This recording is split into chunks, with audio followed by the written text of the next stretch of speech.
ಇನ್ನು ತುಮಕೂರು ಮೈತ್ರಿಯಲ್ಲಿ ಈಗ ಬಿಜೆಪಿ ಅಭ್ಯರ್ಥಿ ಆಗಿದ್ರಲ್ಲ ವಿ ಸೋಮಣ್ಣ ಅವರು, ಅಲ್ಲಿ ಈಗ ಟೆನ್ಷನ್ ಶುರುವಾಗಿದೆ. ಕಾರಣ ಇಲ್ಲಿ ದೋಸ್ತಿಗೆ ಅಪಸ್ವರ ಎದ್ದಿರುವಂಥದ್ದು. ಅಭ್ಯರ್ಥಿ ವಿ ಸೋಮಣ್ಣಗೆ ಈಗ ಟೆನ್ಷನ್ ಮೇಲೆ ಟೆನ್ಷನ್ ಕಾಡ್ತಾ ಇದೆ.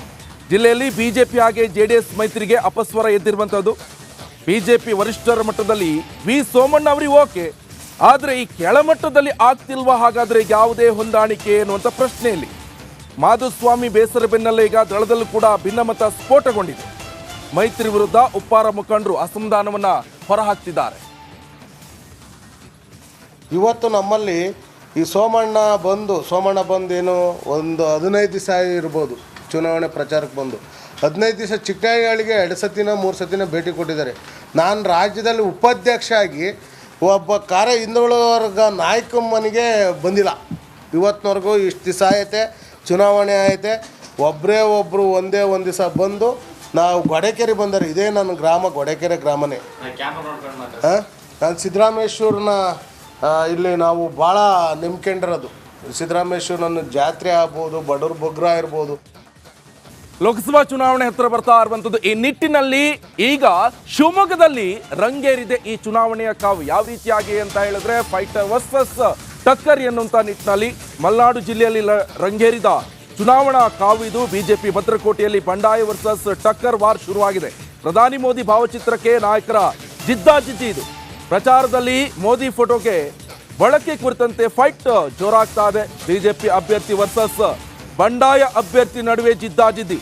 ನಾನು ಮೋದಿ ಭಕ್ತ ಅಂತ ಬಂಡಾಯ ಅಭ್ಯರ್ಥಿ ಈಶ್ವರಪ್ಪನವರು ಹೇಳ್ತಾ ಇದ್ದಾರೆ. ಇನ್ನೊಂದು ಕಡೆ ನಾನು ಕೂಡ ಮೋದಿ ಭಕ್ತ ಅಂತ ಬಿಜೆಪಿ ಅಭ್ಯರ್ಥಿ BY ರಾಘವೇಂದ್ರ ಅವರು ಹೇಳ್ತಾ ಇರುವಂಥದ್ದು.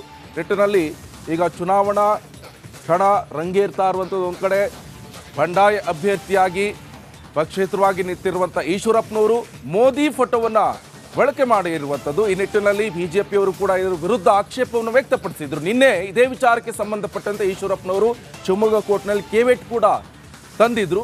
ಆದರೆ ಇನ್ನೊಂದು ಕಡೆಯಲ್ಲಿ BY ರಾಘವೇಂದ್ರ ಅವರು ಹೇಳ್ತಾ ಇರುವಂಥದ್ದು, ನಾನು ಬಿಜೆಪಿ ಪಕ್ಷ, ಬಿಜೆಪಿ ನರೇಂದ್ರ ಮೋದಿ ಅವರು ನಮ್ಮ ಪಕ್ಷದವರು, ನೀವು ಯಾಕ್ರಿ ಬಳಸ್ಕೊಳ್ತಾ ಇದ್ದಾರೆ ಅಂತ ಈಗ ಈಶ್ವರಪ್ಪನವರ ವಿರುದ್ಧ ವಾಗ್ದಾಳಿಯನ್ನು ನಡೆಸಿದ್ದಾರೆ.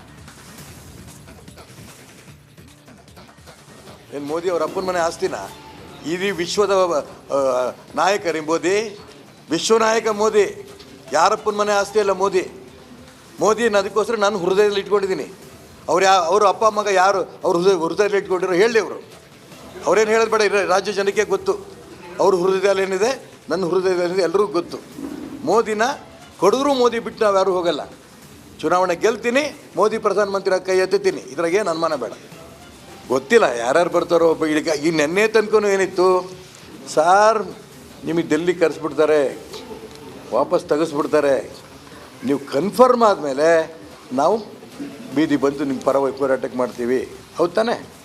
ಸಾವಿರಾರು ಜನ ರೀ ನಮ್ಮ ಕ್ಷೇತ್ರದವರು, ಎಲ್ಲ ಪಕ್ಷದವರು ಕೂಡ ಇವತ್ತು ಅವರೆಲ್ಲರೂ ಕೂಡ ಫೋನ್ ಮಾಡ್ತಾ ಇದ್ದಾರೆ, ನಮಗೆ ಈ ಕನ್ಫರ್ಮ್ ಆಗಿದೆ, ನೀವು ನಿಂತ್ಕೋತೀರಿ ಅಂತ.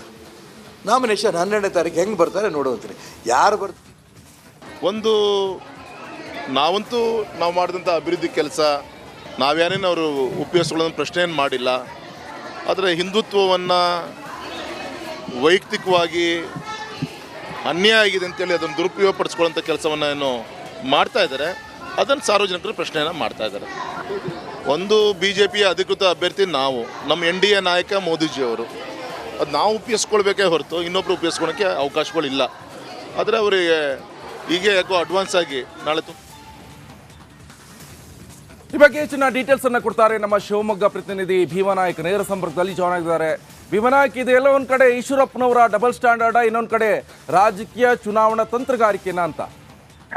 ಎಸ್ ನಿಕೇಶ್, ಏನು ಅಂದ್ರೆ ಈಗಾಗಲೇ ಪ್ರಧಾನಿ ನರೇಂದ್ರ ಫೋಟೋಕ್ಕಾಗಿ ಈಗಾಗಲೇ ಇಬ್ಬರು ಬಿಜೆಪಿಯ ನಾಯಕರ ಮಧ್ಯೆ ಜಟಾಪಟಿ ಆರಂಭವಾಗಿರುವಂತದ್ದು. ಒಂದು ಕಡೆ ಆ ಅಧಿಕೃತ ಅಭ್ಯರ್ಥಿ ಬಿಜೆಪಿ ಅಧಿಕೃತ ಅಭ್ಯರ್ಥಿ, ಇನ್ನೊಂದು ಕಡೆ ಬಂಡಾಯ ಅಭ್ಯರ್ಥಿ KH ಈಶ್ವರಪ್ಪನವ್ರ ನಡುವೆ ಈಗಾಗಲೇ ಜಟಾಪಟಿ ನಡೆದಿರುವಂತದ್ದು. ಏನು ಅಂದ್ರೆ ಮೊದಲಿಂದನೂ ಸಹ ಏನು KH ಈಶ್ವರಪ್ಪನವರು ಯಾವತ್ತು ಬಂಡಾಯವನ್ನ ಎತ್ತರೋ ಅಲ್ಲಿಂದ ಇಲ್ಲಿಯವರೆಗೆ ಅವರು ಪ್ರತಿ ಬಾರಿ ಹೇಳ್ತಿರುವಂತದ್ದು, ನಾನು ಮೋದಿಯ ಭಕ್ತ, ಹಾಗಾಗಿ ನಾನು ಮೋದಿಯ ಫೋಟೋವನ್ನ ಬಳಸ್ತೀನಿ ಅಂತ. ಎಲ್ಲಾ ಪ್ರಚಾರ ಸಭೆಗಳಲ್ಲಾಗಿರ್ಬೋದು ಅಥವಾ ಸಮಾವೇಶಗಳಾಗಿರ್ಬೋದು, ಎಲ್ಲಾ ಕಡೆ ಮೋದಿ ಫೋಟೋವನ್ನ ಬಳಸ್ತಿರುವಂತದ್ದು.